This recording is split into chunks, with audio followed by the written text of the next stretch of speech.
Qoraqalpog'istonning Ellikqal'a tumanida, qadimiy Xorazm yerlarida joylashgan sirli bir yodgorlik bor, bu Qirqiz qal'asi.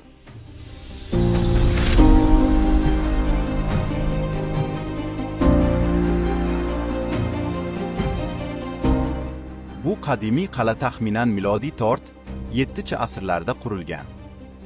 U o'sha davrda Xorazm davlatining chegara mudofaa tizimiga kirgan bo'lib, dushman hujumlaridan himoyalanish uchun xizmat qilgan.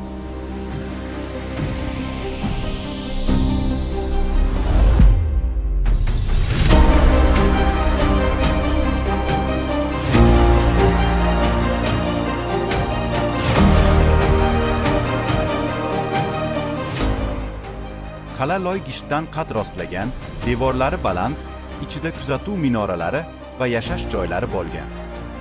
Bugun esa bu joy faqat qadimiy devorlar va tarix jimjitligiga guvoh bo'lib turibdi.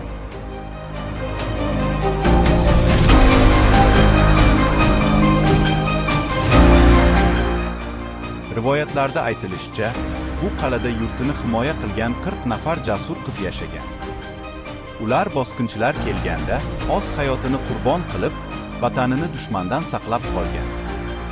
Shundan so'ng xalq bu joyni Qirqiz qal'asi deb atay boshlagan. Bugun bu joy qadim tarix, afsona va vatanparvarlik timsoliga aylangan.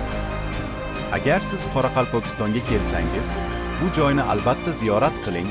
Bu yerda o'tgan 1000 yillik tarixni his etasiz.